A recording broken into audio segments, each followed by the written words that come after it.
So it is officially fall now, and since we were picking my October TBR, I have put all my TBR prompts in this cauldron. I honestly am kind of obsessed with it, and I might just keep my TBR prompts in this all year round. It just feels way cooler to pull things out of a cauldron. It makes me feel powerful. Anyway, we'll just get right into it. Pick our first book. I'm gonna pick 6 books for the month of October. Cannot guarantee I will read them. 1, I'm kind of a mood reader, so if I like really don't feel like reading it, I won't. And 2, 6 months. 6 books per month is a little bit much for me, but we're gonna try our best. There's already a couple books that I know I want to read in October, so I'm kind of hoping I can like fit them to the prompts that we get, but we'll see. So our first prompt is a book that was published this year. And once again, I will try and show you these. I have no idea if they're focusing. Otherwise, you just have to believe that I'm telling you the truth. So, book that was published this year. I also have some books on my Kindle and I always forget those exist, so I have to remember that too. I think our options are these 3 on the end. If I can get them out. Okay, so we have Yellowface by R.F. Kuang. We have How to Kill Men and Get Away with It by Katie Brent. And we have Stone Blind by Natalie Hayes. I think I'm going to go with Yellowface because I've been really excited to read this for a while and it kind of gives me fall vibes. I don't know why. This book, if you do not know, is about 2 authors and one of them dies in a freak accident and then her friend steals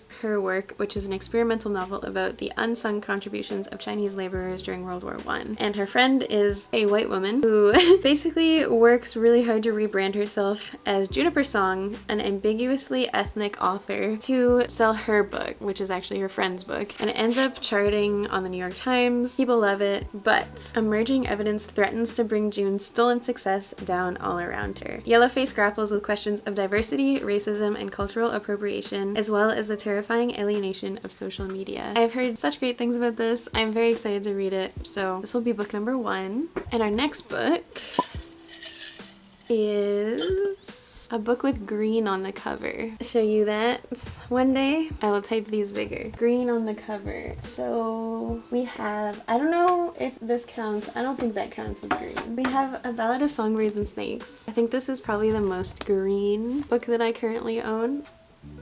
Yeah, I think that's our only option, which is good actually because I've been really wanting to read this before the movie came out, but I keep putting it off. I've honestly heard mixed reviews about this book. Some people say it's kind of boring, and a lot of people say it's hard to remember that this is snow because this book is about snow. We'll see. I'm kind of excited to read it. Mostly just want to read it so that I know what's happening in the movie. And yeah, if you don't, I mean, I'm sure you know what this is about, but it's like a prequel to The Hunger Games that follows Cornelius Snow, who has one shot at glory as a mentor in the 10th annual Hunger Games. He plans to outcharm, outwit, and outmaneuver his fellow students to mentor the winning tribute. The odds are against him. He has been given the female tribute from District 12, the lowest of the low. Their fates are now intertwined. Every choice Cornelius makes could lead to favor or failure, triumph or ruin. Inside the arena, it will be a fight to the death. Outside the arena, Cornelius will do anything it takes to survive. We'll see how this goes. It's also a thick book, but hopefully I like it. Next book is, let's see, a recommendation. That's kind of vague. I feel like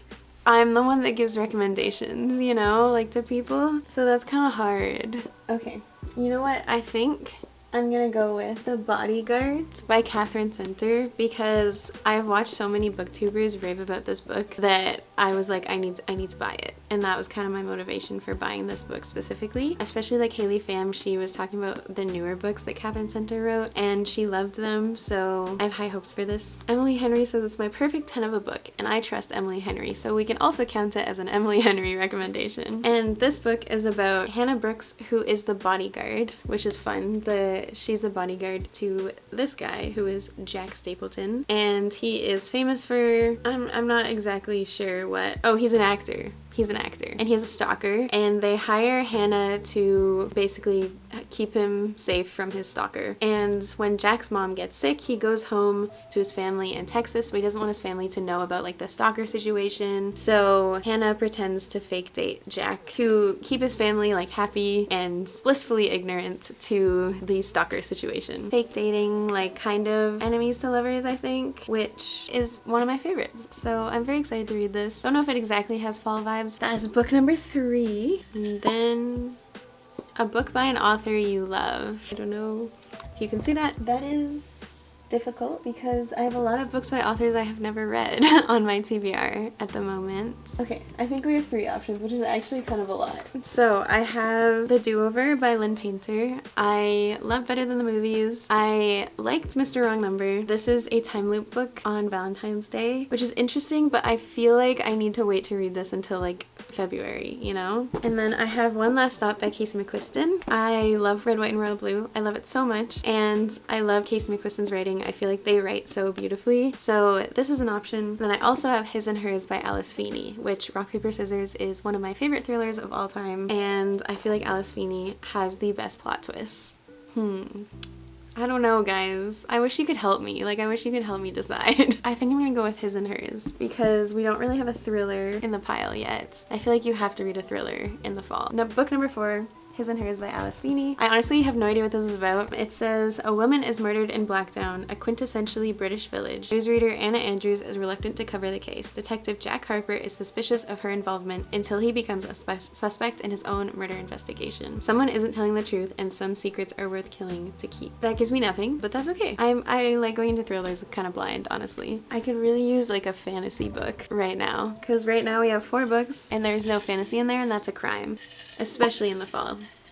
A book from your favorite genre. Oh my gosh, I like literally manifested this. I would say my favorite genre is fantasy. So, okay, once again, we have options here. I have Caraval and I have Dance of Thieves. And I also have this book that I picked up recently, A House of Salt and Sorrows. I honestly have been really wanting to pick up Caraval, so I think this is what I'm gonna go with. However, I like to read series like straight through back to back, so we might have to save this for the end of the month so that I can read the rest of the series in November, because otherwise I'm not going to read any of these books. So if you don't know what Caraval is about, it is about a legendary competition. I think it's kind of like a giant carnival, and Scarlett has never left her tiny island where she and her sister Tella live with their powerful and cruel father. Scarlett's father has arranged a marriage for her and Scarlett thinks her dreams of seeing Caraval, the faraway once-a-year performance where the audience participates in the show, are over. But this year, Scarlett's long dreamt of invitation finally arrives. With the help of a mysterious sailor, Tella whisks Scarlett away to the show. Only as soon as they arrive, Tella is kidnapped by Caraval's mastermind organizer, Legend. It turns out that this season's Caraval revolves around Tella, and whoever finds her first is the winner. Scarlett has been told that everything that happens during Caraval is only an elaborate performance, but she nevertheless becomes enmeshed in a game of love, heartbreak, magic with other players in the game. And whether Caraval is real or not, she must find Tella before the 5 nights of the game are over. A dangerous domino effect of consequences is set off, and her sister disappears forever. Welcome to Caraval. Beware of getting swept too far away. This just sounds very magical, and I'm very excited to read this. I really want to read this before I read Once Upon a Broken Heart series. I think the final book in that series comes out in November, or comes out soon, so I would like to read all of Caraval and then read all of that series. And then by the time I read all that, the 3rd book will be out in Once Upon a Broken Heart. It's a perfect plan. This is book number 5. Okay, here's the thing. There's so many books I want to read, and there's not enough time. There's a new Percy Jackson book coming out in like this week, I think. I'm really gonna want to read that, and I also want to read some like Halloweeny books, so we'll see how much we get through with this, but I'm gonna pick one more. Okay. Ooh, I got this one last time too, a book that starts with a randomly generated letter. So I had that prompt last time, so we're just gonna pick a different one because I want some variety in these videos. So let's see. Book with flowers on the cover. Do I have a book with flowers on the cover? Okay, I don't have a book with flowers on the cover. So we're just gonna pick another one. This is fine. This is totally fine. This is going great. A book with 2 people on the cover. Now for this one, we have options. We have Funny You Should Ask by Alyssa Sussman. We have The Do-Over by Lynn Painter. I don't know if this counts as 2 people because they're like corpses, but like we have this, The Dead Romantics by Ashley Poston. We have One Last Stop by Casey McQuiston. And we also have The Ex-Hex by Erin Sterling. And because it's October, I have to pick this one, you know? Like, it's so perfect for the season, and I really wanted to read read this before Halloween. So this is one that I like wanted to get. This book is about Vivi, who is a witch, and she put a curse on her horrible ex-boyfriend. And sure, Vivi knows she shouldn't use her magic this way, but she isn't worried it will cause him anything more than a bad hair day or two. That is until Reese Penhollow, descendant of the town's ancestors, breaker of hearts, and unknowingly just as gorgeous as he always was, returns to Gravesglen, Georgia. What should be a quick trip to recharge the town's ley lines and make an appearance at the annual fall fair turns disastrously wrong. But with one calamity after another striking Reese, Vivi realizes her silly little ex-hex may not have been so harmless after all. Suddenly, Gravesglen is under attack from murderous wind-up toys, a pissed-off ghost, and a talking cat with some interesting things to say. Vivi and Reese have to ignore their off-the-charts chemistry to work together to save the town and find a way to break the breakup curse before it's too late. I've heard really great things about this. It sounds really cute. It sounds really fun. Very spooky season vibes, so I'm excited about that. So, on that note, the books that we have for the month of October, I feel like we've got a pretty good lineup here, are Yellowface by R.F. Kuang, The Ballad of Songbirds and Snakes by Suzanne Collins, The Bodyguard by Catherine Center, His and Hers by Alice Feeney, Caraval by Stephanie Garber, and then The Ex-Hex by Erin Sterling. I am going to do my best to read all of these. I'll probably do like a Halloween-y reading vlog for The Ex-Hex because I'm so excited to read this, honestly. Sorry for the slight chaos of picking prompts. Hopefully you enjoyed this video. If you did, you can subscribe down below for new bookish videos every single week, and I will hopefully see you in the next one. Bye!